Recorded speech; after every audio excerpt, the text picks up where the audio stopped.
네, 중소기업 단체들이 고금리로 고통받고 있다면서 금융권의 고통 분담을 촉구했습니다. 자, 고물가, 고환율의 고금리까지 소위 삼고 현상이 계속되면서 경영 부담이 커지고 있다 이렇게 호소를 한 겁니다.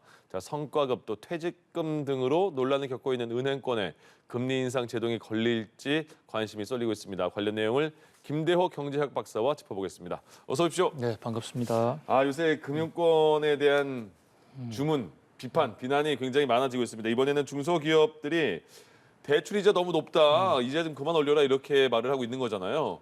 이제 부담이 상당히 센가 보죠? 그렇습니다. 지금 현재 중소기업 단체들이 보고한 바에 따르면 현재 이 중소기업들의 평균 부담 이자율이 6% 후반 또 많게는 7%까지 지금 올라가고 있는데요. 예. 이 정도 높은 금리 부담에서는 기업이 장기적으로 가면 생존하기가 상당히 어렵다고 보여집니다. 네. 왜냐하면 지금 기업이 수익을 내도 보통 한 3%, 4% 수익률 내는 것도 쉽지가 않은데요. 예. 금리로 6%나 7% 내고 나면 결국은 그 장사에서 남는 돈으로 이자 내고 나면 적자가 되거든요. 예. 이것을 우리가 흔히 이제 경제학에서 좀비 기업, 생존 가능성이 없는 이자 보상 비율이 1을 넘으면 예. 문제가 있다고 보는데 지금 우리나라 중소기업들이 바로 이 구간에 지금 본격적으로 진입하고 있습니다. 예. 지금 그래픽 CG를 보시면요. 현재 금리가 부담이 좀 없다. 금리가 저금리 부담이라고 하는 제일 위에 있는 표는 밑으로 푹 떨어지잖아요. 그러니까 나머지는 대부분 이제 우상향으로 올라가는 금리 부담이 커진다 이런 얘기인데 네. 금리 부담 5% 6%대의 금리 부담이 굉장히 많이 나오고 있거든요. 자, 지금 여기는 몇 가지 문제가 있는데요. 예. 금리는 중앙은행인 한국은행이 올리지 않습니까? 네네. 한국은행은 올리는 게 기준금리인데 이 기준금리가 예. 현재 최고금리가 3.5%입니다. 네. 그런데 기업에 적용하는 금리는 거의 7% 가까이 올라갔단 말이죠. 예. 중앙은행의 한국은행의 기준금리보다도 시중은행의 실제 적용하는 대출금리가 더 크게 올랐습니다.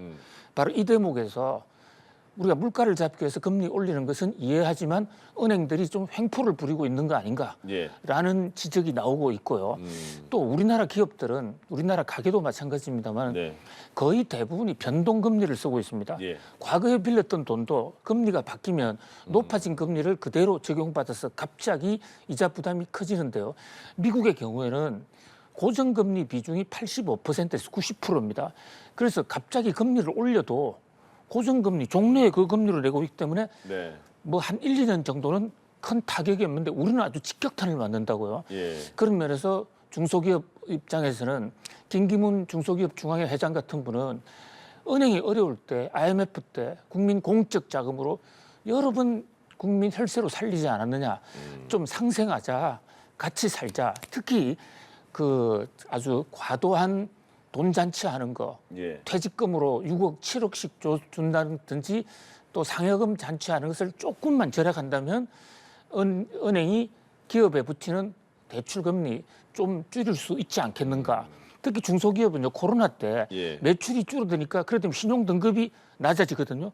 가만히 있어도 금리가 올라가는데, 가상금리가 올라가는데 거기다가 또 대출금리를 올린다. 너무 어렵다. 이렇게 주장하고 있는 것이죠. 한 두세 달 전에 은행 그 예금 금리는 한 5%까지 찍은 적이 있었잖아요. 근데 네. 지금 많이 떨어졌다고 하는데 그러면 예금할 때 그 금리는 그 예금자가 두 달 전에 5%대 넣었으면 지금 3%대로 떨어졌더라도 그게 유지가 돼요, 5%가? 그 계약할 당시에 금리가 그대로 유지가 되는 것이죠. 그건 유지되는 예. 거예요? 알겠습니다. 그게 또 그러니까 은행들이 뭐 변동금리로 계속 그 이자 장사한다고 말씀하셔서 뭐 반대로 여쭤봤습니다. 그 금융감독이 그래서 지금 금리 부담 완화하는 방안을 검토하고 있다 이렇게 말을 했고요. 추경호 기재부 장관도 말을 했는데 은행들과 사회적 책임 강화 방안을 협의할 계획이다 이렇게 말을 하고 있잖아요. 근데 계속해서 지금 정부나 뭐 이렇게 주위에서 은행권, 금융권을 좀 압박하는 모습인데 그러면 좀 달라지는 모습을 보일 수 있을까요?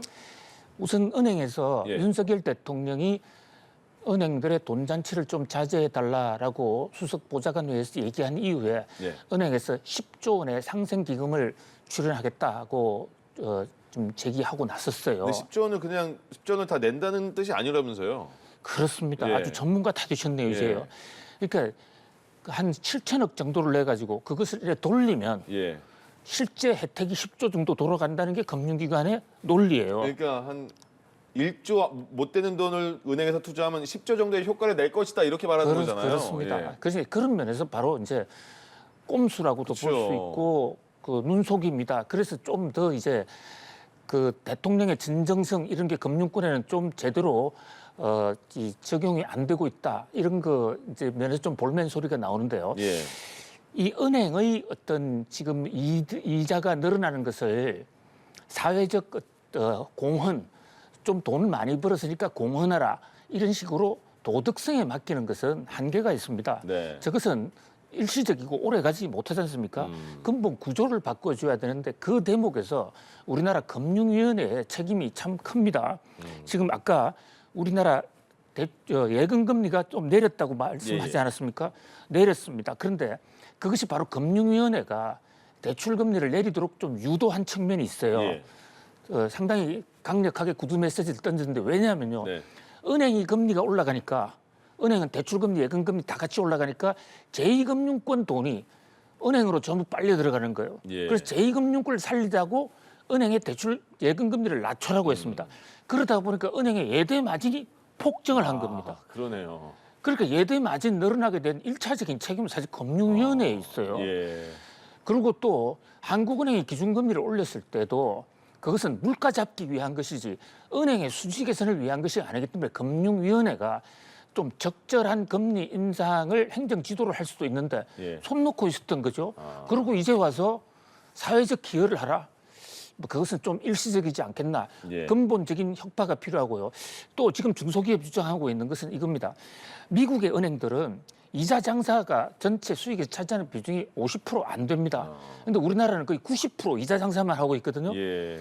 제도적인 문제도 있어요. 왜냐하면 은행이 직접 투자를 할 수도 있는데 우리나라는 법으로 많이 막혀 있으니까 네. 돈을 빌려주는 대출을 하면 반드시 갚아야 되는 이자가 따르는데 예. 이를테면 대기업들 같은 경우는요. 그 정권 시장에서 어떤 정자라든지 이런 걸 통해서 자본시장에서 자금을 조달하면 예. 배당금은 줘야 되지만 그것은 배당이 안 나오면 당분간 안 줄 수도 있고 당장의 금리 부담은 없거든요. 네. 근데 중소기업은 그 길까지 막혀 있기 때문에 우리나라 중소기업은 시중은행들의 금리 인상으로 해서 가장 큰 고통을 겪고 있다. 이렇게 볼 수 있을 것 같습니다. 그렇군요.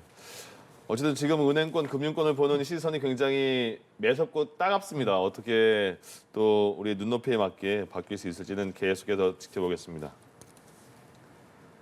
술 뭐 드세요? 저는 뭐 평소에는 주중에는 방송 때문에 술을 할 수가 없고요. 예. 뭐 간혹 한다면은 막걸리 좀 막걸리 정도 듭니다. 드십니까? 예. 예. 그럼 큰 영향이 없을 수도 있겠네요. 소주 가격이 네. 작년인가요? 한 1,000원 더 오르더니 이제 또 소주가 한 병에 6,000원 정도 될 거라고 해요. 그럼 막걸리도 큰 영향이 있습니다. 그런 거. 막걸리는 왜 막걸리를 먹냐면 막걸리가 싸기 때문에. 네네네. 그런데 싸기 때문에 조금만 올라도 인상폭으로는 굉장히 높아요. 예. 지금 지난해에 가장 많이 오른 술이 맥주하고 막걸리입니다. 네, 그렇군요. 막걸리도 올랐군요. 예. 소주는 맥주나 막걸리보다도 상대적으로 적게 올랐어요. 예. 근데 왜 이렇게 올랐냐? 기본적으로는 뭐 우크라이나 사태 이후에 물류비 이런 게 오른 탓도 있지만 예. 국세청 탓이 상당히 큽니다. 아, 무슨 뜻이죠? 예, 우리나라는 이 술에 대한 세금은 일반 세법이 아니라 주세법이라 해서 별도의 세금 항목을 만들어서 특별 관리를 하고 있는데 그걸 예. 국세청에서 하고 있거든요. 그런데 이 2019년부터 종량세로 세제를 바꾸었습니다. 뭐 어려운 얘기는 할 필요 없고요. 네. 아무튼 지난해에 물가가 예를 들어서 10% 올랐다면 세금도 10%, 그 다음에 10% 올립니다. 네. 이런 식으로 2019년부터 세금 과세 체계가 바뀌었어요. 예. 그게 이제 이 맥주하고 막걸리가 그렇습니다. 그런데 지난해 물가가 5.1% 올랐지 않았습니까? 예. 그럼 세금도 5.1% 올라가면 4월 1일부터 또 올라갑니다.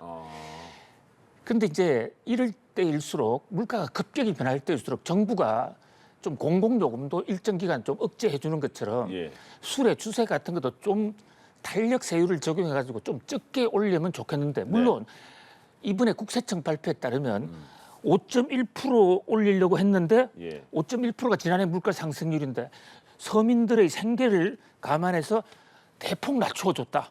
그래서 그래요? 이번에 주세 인상은 국세청이 국민을 향해서 크게 배려한 것이다. 얼마를 올리느냐? 3.57%를 올립니다. 그러니까 5.1% 올려야 되는데 예. 3.57%만 올리니까 국민들에게 크게 배려해 준 거다. 예. 뭐 배려해 준 측면은 있어요. 그런데요. 예. 3.57%라는 이 금액도 굉장히 높은 거고 예. 그리고 이 수리라는 게 그 특성상 세금이 5% 3% 올라가면 네. 유통 단계를 거치면서 최종적인 수단에서는 20% 30%가 오를 수가 네. 있습니다. 보통 1,000원 단위로 올라요. 맞습니다. 세금 올랐는데 뭐 도매상, 뭐 중간상 또 음식점에서 500원 상승 요인이 있다. 계산하기 어려우니까 1,000원으로 해. 네. 이런 식으로 펑펑펑 오르는 거지 않습니까? 그러니까 왜 그러니까 출고가가 소주 같은 경우에는 뭐 85원 정도 오르는데 예. 왜 1,000원까지 올려요? 식당 같은 데선? 그러니까 이제 그동안에 뭐 식당에서는 인건비도 올랐고 예. 그동안 올리지 못했던 것을 국세청이 세금을 올리니까 그래 정부도 올리는데 우리 같이 기회다? 이런 기회다 하고 이러는 바로 그런 대목 때문에 정부가 조금 이런 데문에 탄력 세율을 조정을 해서 예.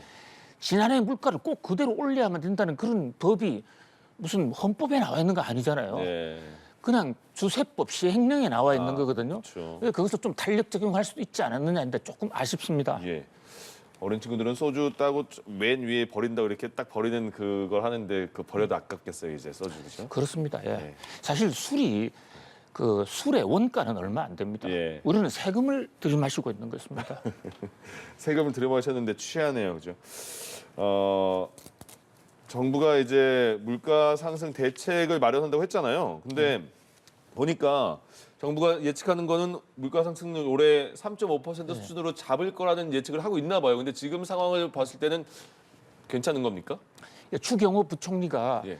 최근에 아주 공언을 했습니다. 우리나라 물가 지금 잡히고 있다. 예. 여전히 높지만 잡히고 있고 하반기에는 3.0%까지 떨어진다. 그래서 평균 3.5까지 떨어질 수 있다.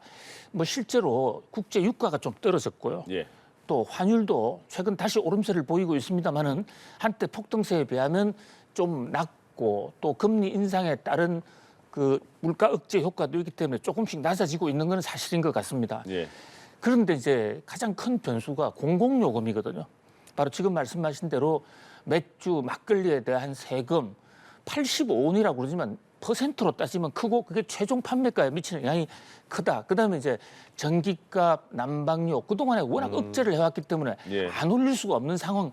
정부의 어쩔 수 없는 입장을 충분히 이해합니다만은 그럼에도 불구하고 윤석열 대통령은 좀 상반기에 좀 조절을 하지 않았습니까? 예. 그래서 서울시가 추진하던 그 버스비, 지하철도 일단은 조정을 하기로 했는데 예. 하반기로 한다면서요? 예. 그래서 아무튼 같이 노력하는 자세가 필요합니다. 왜냐하면요, 물가 상승 요인이 여러 군데서 발생합니다. 네. 그러면 다른 데서 물가 상승 요인이 생겼으니까 나도 올린다. 그러면 나의 물가 상승은 또 다른 사람에게 대해서 물가 상승 요인이거든요. 이게 뺑뺑이 돌리면서 결국 그 유탄이 내한테 돌아올 수 있다. 예. 그런 면에서 조금 비상한 각오로 각 경제 주체들이 조금씩 양보해야 되지 않겠나 이런 생각을 해봅니다. 그렇다면 이번 주 목요일입니다. 한국은행 금융통화위원회 기준금리를 결정한다고 하는데 금리가 뭐 동결될 거다 아니면 조금 더 올라갈 거다 이렇게 의견이 좀 나뉘는 것 같아요. 어떻게 예상하세요? 그렇습니다. 이창용 한국은행 총재님 또 금통위원들 참 고심이 많을 것 같습니다. 예. 미국이 계속 금리를 올리고 있고 또 더 올릴 것이다라는 얘기도 나오고 있기 때문에 한국은행으로서는 같이 따라 올리지 않으면 혹시 환율이 무너지지 않을까? 왜냐하면 미국 달러 가치는 올라가는데 우리 돈은 그대로 있다면 돈이 달러로 빠져나가면 환율이 흔들릴 수가 있습니다. 예. 사실 최근 환율이 다시 1,300원 고지를 지금 돌파하고 있어요. 네. 그런 점을 감안할 때 올려야 되는데 지난주에 아주 그 매우 좀 경고성 주목할 만한 보고서 하나가 왔습니다. 기획재정부가 내놓은 그린북이라는 건데요. 예. 여기서 우리나라 경제가 드디어 경기 하강 국면에 들어섰다. 그동안에 경기가 좀 나쁘다 했지만 경기 침체나 하강을 언급한 것은 코로나 팬데믹 때 이후에 3년 만에 지금 처음이거든요. 예. 경기가 떨어지고 있고 네. 또 중소기업들 금리 부담 때문에 생계가 어렵다, 생존이 어렵다 이러고 윤사에서 한국은행이 과연 금리를 올릴 수 있겠는가. 예. 그래서 현재 적어도 기획재정부의 금리 둔화 신호가 나오는 상태에서는 금리 인상을 좀 자제하는 것이 맞지 않느냐. 지금 우리나라의 기준금리는 3.59, 예. 미국은 4.75로 네. 우리가 금리가 미국보다는 낮습니다만은 말씀드린 대로 금리 인상이 경제에 미치는 영향이 한국이 훨씬 더 크다고요. 예. 변동금리가 많다 뭐 이런 등등으로요. 네네. 그런 면에서 이번에는 조금 한 템포 쉬어가는 것도 한 방법이 아니겠는가. 저는 그렇게 이창용 총재님에게 이번 금리 인상 좀 자제할 필요가 있다고 말씀드리고 싶습니다. 알겠습니다. 미국에서요. 미국 개인 소비 지출이라는 게 이번에 공개가 된다고 하는데 이게 어떤 거고 또 왜 중요한지 말씀해 주시죠. 예, 말을 이제 어렵게 할 게 아니라 미국의 물가가 또 하나 나옵니다. 예. 우리 지난주에 CPI 네. 아주 명쾌하게 말씀드렸잖아요. 소비자 물가. 네. 그런데 소비자 물가보다도 미국 연방준비은행 그러니까 페드가 제일 중요하게 생각하는 물가는 따로 있어요. 아, 그래요. 네, CPI는 그냥 보조로 보는 것이고 네. PCE 물가 지수라는 건데요. PC. 예, 그 PCE가 개인 소비 지출 물가라는 거예요. 네. 자, 이것은 전체 모든 미국 소비자들, 미국 국민들이 집행한 지난달 한 달 동안의 총 소비량을 계산을 해서 거기서 가격이 얼마나 올랐느냐를 보기 때문에 예. 실제로 CPI 지수는 가중 평균을 하는 거기 때문에 그보다 훨씬 더 PCE 물가 지수가 더 정확합니다. 네. 거기다가 이것은 서비스 물가가 많이 반영이 되기 때문에 지금 미국이 물가에 걱정하는 것이 상품 물가가 아니라 서비스 물가거든요. PCE 물가가 이번 주 목요일 나오는데 거기서도 또 CPI 물가처럼 예상보다 더 올랐다 하면 미국 연준이 좀 더 강력한 메시지를 낼 수가 있어요. 금리 인상폭을 더 높일 수가 있습니다. 예. 그런 면에서 그것은 우리 금통이나 우리 경제에도 상당한 압박 요인이 될 수가 있죠. 예. 현재로서는 PCE 물가가 말이죠. 12월 달에 0.1이었는데 요게 1월 달에 0.5 정도 될 것으로 뉴욕 증시에는 지금 보고 있습니다. 예. 5배가 올라간다는 것이죠. 적지 않은 상승률입니다. 그렇군요. 이럼 이 결과 나오면 또 여기에 대해서 또 말씀을 들어보는 시간 갖도록 하겠습니다. 그렇습니다. 예. 알겠습니다. 김대호 경제학 박사와 경제 이슈 살펴봤습니다. 고맙습니다. 감사합니다. 예.